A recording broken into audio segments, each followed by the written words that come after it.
So this morning I'm driving into my office, and as I'm driving down our road, I just am noticing the corn and the full height of the corn, and just fall is coming. You can start to feel it in the air in the mornings, and fall is just such an incredible time. But as I'm driving down my road and I see these cornfields, I start to think back to a time that we took a group of our students out to a corn maze in Dundee, and it's supposed to be one of the biggest corn mazes in our entire state.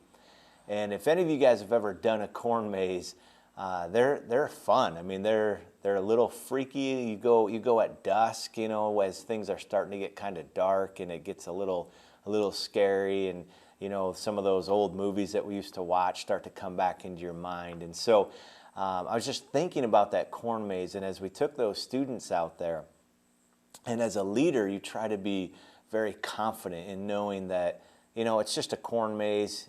You're not going to get lost. There's no big deal. But as you start going back deep into this corn maze, and we would partner up so you'd have one person with you, but you're walking and you just feel so alone.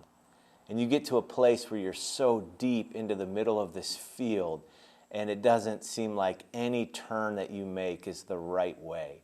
And you kind of start getting a little nervous, and you start feeling very alone, and you're not sure if you're ever going to be able to find your way out.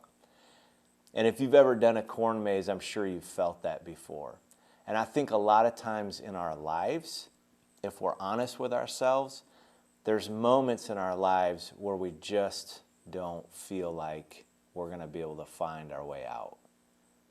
And so I don't know where you are at personally right now, but I know there's been multiple times in my life where I have felt alone and afraid, and like I'm trying to find the exit out of this tragedy, or out of this hurt, or out of this despair, or out of this confusion.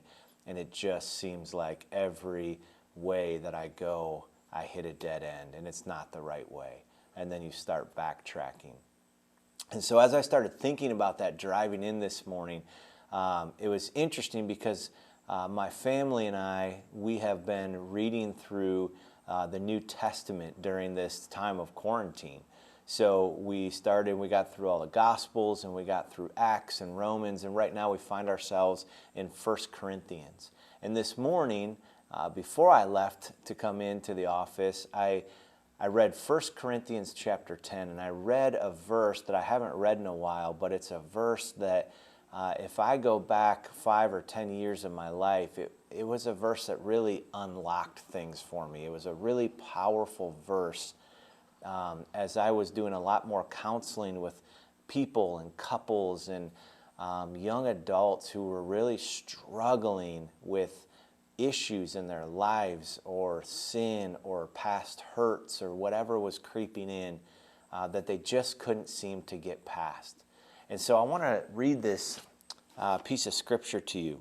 And so this is out of 1 Corinthians chapter 10. And starting in verse 13, Paul is talking here about what happens when we're tempted. And so he starts with this profound statement that we have to remember. God is faithful. And that sets the stage for everything else. And if we can't get ourselves at least there to understand God is faithful, then we have to reevaluate everything in our lives. But because God is faithful, in verse 13, it continues and it says, He will not let you be tempted beyond what you can bear. But when you are tempted, so we will be tempted. He's not going to let us be tempted beyond what we can handle, beyond what we can bear with Him, because He's faithful. But we will be tempted. And so it says, when you are tempted, He will also provide a way out so that you can endure it. God is so faithful, and God will always provide for us a way out. And so I take us back to that corn maze, and I remember that feeling as you're walking out the path finally, and you can start to hear the voices, and you can start to hear the hum of the generator that's running out in the middle of the field, and you see the lights, and you start to see down the path, and you go, man, I finally made it. I found my way out. And so, friends, wherever you're at in your walk and your journey of life today, I pray that you would remember a couple things. One, I pray that you remember that God is faithful, that above all things, that's what you put your faith and your hope and your trust in, is God and God alone, that He is faithful. I also hope that you will remember what Paul penned in that verse, that He will not let us be tempted beyond what we can handle. But we will be tempted. That's part of our journey. It's part of our sanctification process. It's part of what God allows so that we can grow and become more like His Son. But Scripture tells us God will always, always provide a way out. And when I read that, it's extremely empowering to me. It's extremely freeing to me to know that no matter what the temptation, how deep it is, how dark the sin, how bad and devastating the situation may be, our God is faithful.